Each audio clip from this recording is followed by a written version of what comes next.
com et va la vida? Espero que la mar de bé. O la muntanya de bé, perquè vinc a parlar-te d'un llibre que té molta a veure amb les muntanyes. La muntanya ja està en el títol. Canto jo i la muntanya balla. Segurament has escoltat parlar d'este llibre perquè va pegar molt fort l'any passat, l'any 2019, donat que eixe mateix any Irene Solà, amb Canto jo i la muntanya balla, va guanyar el Premi Llibres Anagrama de novel·la, que ja sabeu que és el que atorga l'editorial Anagrama als llibres escrits en català. Jo sempre que he compartit este llibre a les meues xarxes m'ha escrit com a mínim una persona per a dir-me que se l'havia llegit i que li havia encantat. També a una habitació pròpia, quan encara estàvem a la ràdio, Álvaro de Los Ángeles i jo vam dedicar un programa a este llibre, vam xerrar amb l'autora al programa mateix, que de fet va ser poc abans del confinament, no sé si una setmana abans del confinament, i la veritat és que llegir-lo i ara rellegir-lo per a preparar-te este vídeo, encara que no l'he rellegit de principi a fi, però fulletjar-lo una altra vegada, recordar alguns dels passatges, m'ha agradat moltíssim perquè m'ha recordat el moment que el vaig llegir, tot el que em va transmetre i l'ambient en què jo estava en aquest moment, que era un ambient de muntanya, casualment. I així va la meva primera recomanació a l'hora de llegir este llibre, esta novel·la d'Irene Solà. Si pots llegir-lo a la muntanya, perquè te'n vas de vacances allí, o perquè tens un familiar que té una caseta a la muntanya, a la serra, o perquè, jo què sé, un dia agafes la bicicleta, o el cotxe, o el patinet, o el mitjà de transport que tingues, o les teues cames, si és que vius al costat d'una muntanya, i te'n vas allí a llegir esta novel·la. I t'hi estàs 2 hores, 3 hores, 4 hores, i el dia següent tornes fins que l'acabes, perquè la veritat és que tampoc és molt llarga, no cal que estigues anant a la muntanya durant 2 mesos per a llegir-te Canto jo i la muntanya balla d'Irene Solà. Però bé, per què et dic que si tens l'oportunitat llitges este llibre a la muntanya? Doncs perquè tot el que succeeix ací succeeix en una zona d'alta muntanya. Els personatges, tant els humans com els que no ho són, perquè ara en parlarem, tots han conviscut amb la muntanya des que són xicotets. Si no ho han fet d'alguna forma, se senten atrets cap a la muntanya, cap a la natura en general.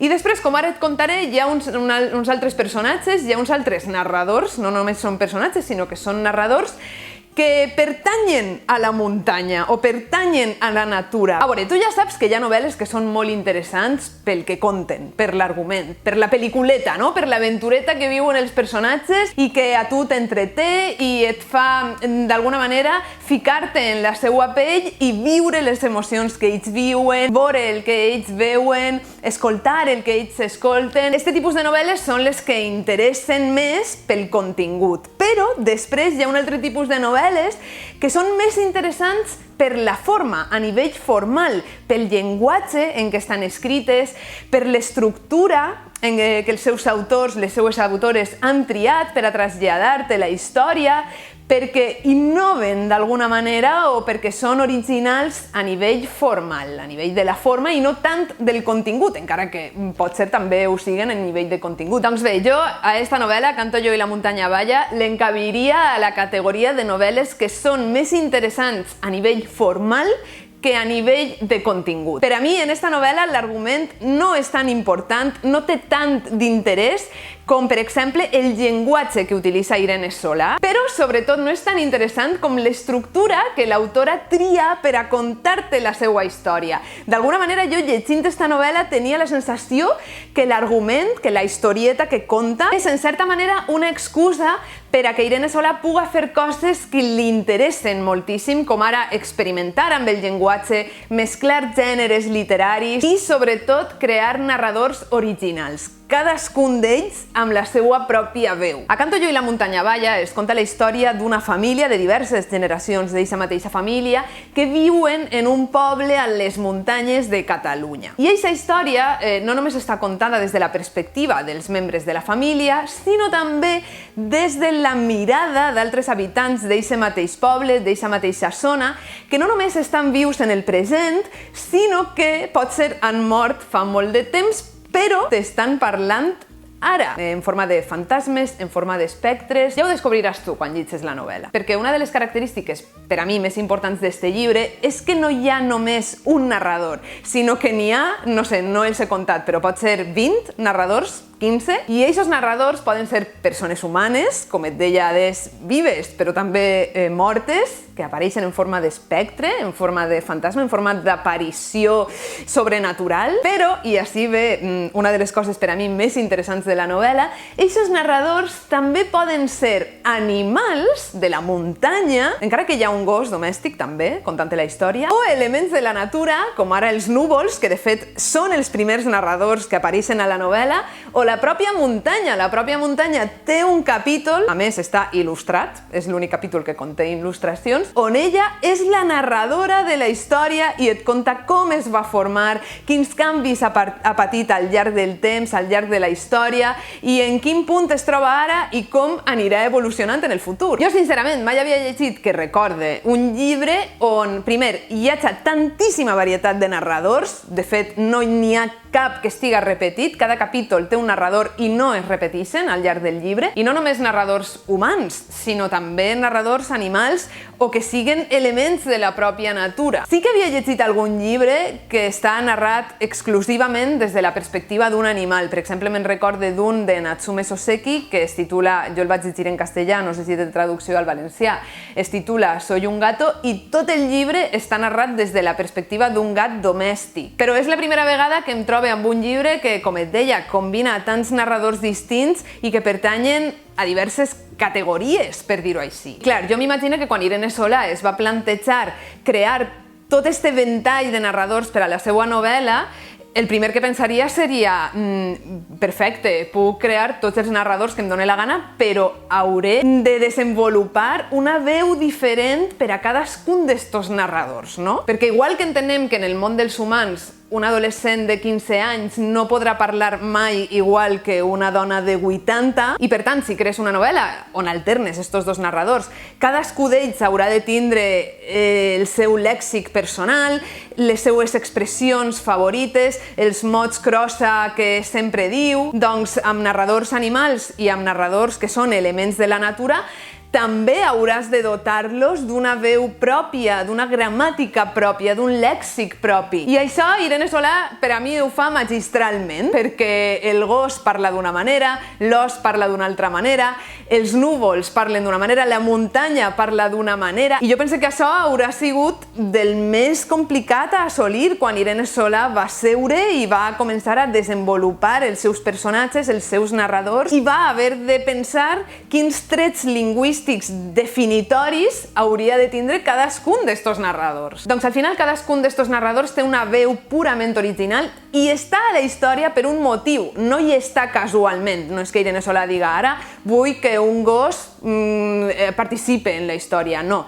Eixe gos fa avançar la història, et conta un episodi de la història general per a que tu arribes a un altre capítol, el narrador canvie i eixe nou narrador, que pot ser per exemple el cuirner del bar del poble, continue fent avançar la història. Al final, el que aconsegueix Irene Solà és que entre tots els seus narradors es construïsca la història de Canto jo i la muntanya balla. Si esperes trobar un llibre on la vida a la muntanya estiga descrita com a una cosa perfecta, meravellosa, ideal, Canto jo i la muntanya balla no és el teu llibre, perquè de fet jo penso que Irene Solà, a propòsit, el que fa és desidealitzar eixa vida a la muntanya, fer-la tan dura com és i com ha sigut, sobretot en el passat, quan no hi havia tecnologia, quan no hi havia tantes comunicacions, quan els pobles de muntanya, si nevava, es quedaven aïllats de la resta dels pobles i de les ciutats de la contornada. I de fet hi ha un dels capítols que està dedicat a un urbanita, a un home de la ciutat, de Barcelona,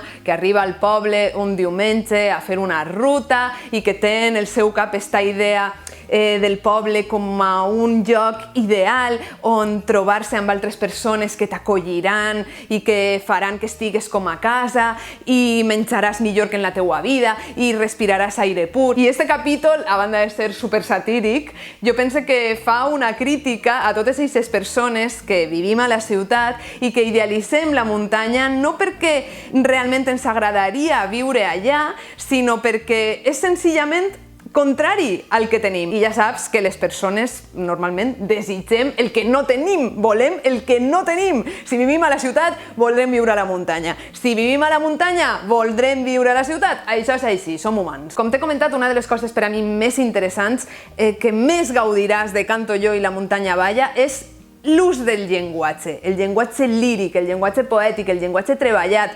Hauràs d'utilitzar el diccionari perquè trobaràs moltíssimes paraules que no coneixeràs, moltes relatives al món rural, al món de la muntanya, tipus d'arbres, tipus d'animals, tipus de fongs, però també altres paraules que no necessàriament tenen a veure amb la muntanya, amb el món de la natura, però que no coneixeràs perquè no formen part del teu vocabulari diari. O sigui que este llibre, a banda de per a gaudir-lo, també et pot servir per a adquirir més vocabulari, la veritat. I mira, ja que t'estic parlant del llenguatge utilitzat en esta novel·la, passe a comentar-te algunes paraules que apareixen al llibre que potser no coneixies o potser sí. Jo, per exemple, esta primera sí que la coneixia. Et llits la frase on apareix. La fulla de metall ens va emmirallar. Polida. Emmirallar. Quina paraula més bonica, eh? És una de les meves paraules preferides en valencià. I què vol dir segons el Diccionari Normatiu Valencià? Doncs emmirallar significa reflectir la imatge d'algú o d'un objecte. Esta frase del llibre pertany als núvols. Són els núvols que estan dient això de la fulla de metall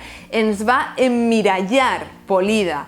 Estan parlant d'una navalla que un personatge trau de la butxaca i, per tant, eixa fulla de metall emmiralla els núvols. Però és que, atenció, esta, que és l'única accepció del verb emmirallar que dona el Diccionari Normatiu Valencià, en realitat no és la meua accepció preferida. La que a mi m'agrada sí que la dona diccionari.cat i diu així: emmirallar-se, verb pronominal. Mirar-se en un mirall. És que tenim un verb per a expressar que estem mirant-nos en un mirall, en un espill. Pot ser això més meravellós? O sigui, fixa't en l'economia del llenguatge. Tu, en lloc de gastar 4 paraules per a dir estic mirant-me a l'espill, estic mirant-me al mirall, podries dir-ne 2, estic emmirallant-me. Però atenció, perquè he descobert que hi ha encara una accepció més, que és la següent. Seguir l'exemple o imitar una persona que s'admira per arribar a ser com ella. O sigui, emmirallar-se en algú vol dir prendre aquesta persona com a referent, com a model a seguir, basar-se en ella, en algun aspecte. Jo, per exemple, si volguera escriure un llibre on hi haguera diversos tipus de narradors, cadascú amb la seva pròpia veu, m'emmirallaria en Irene Solà i en Canto yo i la muntanya balla, clar. I tu en qui t'emmiralles? Ara després m'ho deixes als comentaris. Vinga, va, ara un verb que m'apassiona i que cada vegada que el llits o que l'escolte dic, jo aquest verb hauria d'utilitzar-lo més, és meravellós. Escolta la frase. Totes les històries són mentida. Les que diuen que són bones i boniques com la plata i que tots els homes s'encaterinen que es llançarien a les bases. Encaterinar-se! Este verb que a mi, per cert, em recorda una companya que jo tenia a l'institut que es deia Caterina. O sigui que si tu també et dius Caterina, tens un verb encaterinar-se, que vol dir encapritxar-se o enamoriscar-se. Per exemple, si tu últimament has conegut una persona que t'ha enlluernat, en qui no pots parar de pensar, ja t'imagines casat amb ell, amb fills, amb ell envellint al seu costat, pot ser t'has encaterinat d'eixa persona.